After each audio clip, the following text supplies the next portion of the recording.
अब है हमारे पास चैप्टर नंबर 4 द्विघात समीकरणों तथा व्यंजकों के सिद्धांत। द्विघात समीकरण होती क्या है? द्विघात समीकरण एक चर वाली द्विघात समीकरण होती है A X square plus B X plus C बराबर 0। हम इसको हल करने के तरीके ढूंढते हैं। कितने तरीके हैं, हमने कितना पढ़ा है? ये द्विघात समीकरण हम कक्षा 6, 7, 8, 9, 10, 11 तक पढ़ते हुए आते हैं। तो द्विघात समीकरण को हल करने के जो तरीके हैं हमारे पास, एक तो पता है कि गुणनखंड विधि है जो सूत्रों की सहायता से की जाती है। एक जो मध्य पद के टुकड़े होते हैं उसकी सहायता से कर सकते हैं। एक पूर्ण वर्ग बनाकर हम इनको हल कर सकते हैं। ये हम कक्षा 10 में सारी चीज़ें पढ़ चुके हैं। कक्षा 10 में हमने श्रीधराचार्य का सूत्र भी बल्कि पढ़ा है। ठीक है, श्रीधराचार्य का जो सूत्र है उसको भारत में तो श्रीधराचार्य के नाम से जाना जाता है, लेकिन जो अरब कंट्री हैं उसमें ज़्यादातर में उमर ख्यामा के नाम से सूत्र को जाना जाता है। ये सूत्र बना कैसे है? श्रीधराचार्य ने इस सूत्र की खोज किस तरीके से की होगी? उसने इस द्विघात समीकरण को पूर्ण वर्ग विधि द्वारा ही हल किया था। कैसे? ये जो आपके पास A X square plus B X plus C बराबर 0 आपको इक्वेशन दिखाई दे रही है, इसमें से ए कॉमन लिया सब में से, या ए से भाग कर दी सबको, तो ये तो कैंसिल हो गया। इसके अपोन में आया एरिया पे, जिसके पास एक्स नहीं है उसको इधर ले गए। ये जो आपके पास एक्स का कोऑर्डिनेट दिखाई दे रहा है आपको, इसका आधा कर दिया, यानी कि b/2a उसका वर्ग करके दोनों पक्षों में जोड़ दिया। इधर भी उसका वर्ग जोड़ दिया b² ए स्क्वायर, और इधर भी b² ए स्क्वायर। तो ये फार्मूला बन गया a² plus b² plus 2ab। तो 2 यहाँ पर आया, 2 यहाँ पर कैंसिल हो जाएगा। तो ये फार्मूला बन गया x प्लस b/2a का होल स्क्वायर। और इसका हमने एलसीएम ले गया, b तो प्लस का है, इधर 4ac आ जाएगा अपॉन 4a। इसका स्क्वायर हटाया तो प्लस माइनस अंडर रूट आ गया इस पर, इसको अंडर रूट इस पर आ जाएगा।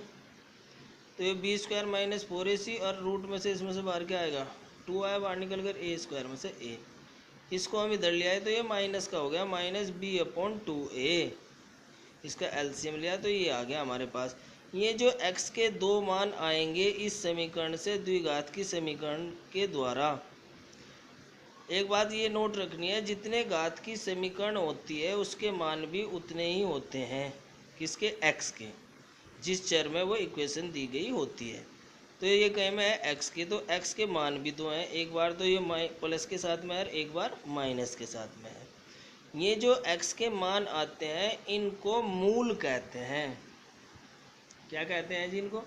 इनको मूल कहते हैं। माना एक को हमने अल्फा मान लिया तो प्लस के साथ में लिया, एक को हमने बीटा मान लिया, इसको माइनस के साथ में लिया। इनको द्विघात समीकरण के हम मूल कहते हैं जो x के मान प्राप्त हुए हैं, और इनको अल्फा बीटा हमने मान लिया है। ये जो अंडर रूट में आती है संख्या, इसी पर मूलों के सभी लक्षण क्या करते हैं? डिपेंड करते हैं। इसको विविक्तिकर बोलते हैं। d बराबर होता है b² माइनस 4ac। अब हमें द्विघात समीकरण के मूलों के लक्षण देखने हैं। यदि ये जो d है आपका ये बड़ा है 0 से, तथा ये पूर्ण वर्ग भी है, यानी कि ये वाली जो आपको दी गई है d, ये ध्यान रखना है इसमें कि ये जो आपको दी गई है यानी कि d इज ग्रेटर दैन 0 तथा पूर्ण वर्ग कैसी? जैसे 4, 9, 16, 25 ऐसे होंगे, तब इनके मूल जो होंगे आपके पास वास्तविक तथा अलग अलग या भिन्न भिन्न होंगे, और वे कैसे होंगे? परिमेय संख्या होंगी। यदि इसका मान ग्रेटर दैन 0 है और पूर्ण वर्ग संख्या नहीं है, मान लीजिए 2 है, 5 है, 7 है, तो मूल कैसे होंगे? अपरिमेय संख्याओं के रूप में मूल प्राप्त होंगे।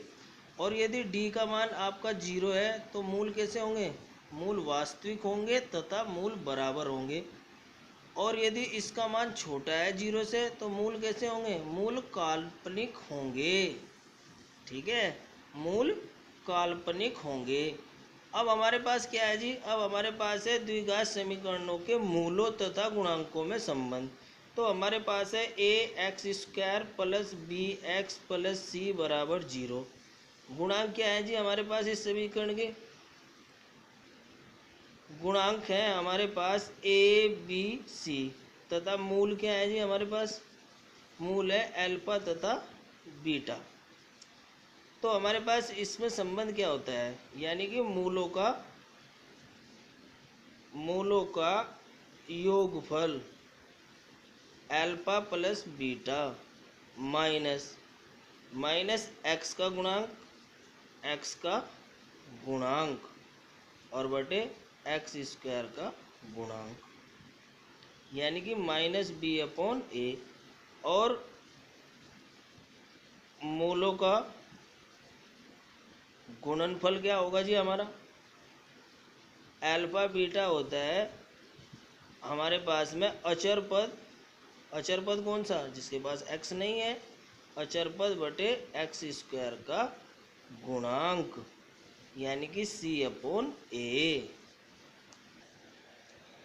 इन सूत्रों की सहायता से, यानी कि मूलों का योगफल अल्फा प्लस बीटा, उसका मान होता है माइनस बी अपॉन ए, और अल्फा बीटा यानी कि मूलों का गुणनफल क्या होता है? वो होता है सी अपॉन ए। इसकी सहायता से हम गुणांकों और मूलों में संबंध स्थापित कर सकते हैं। ठीक है, ओके।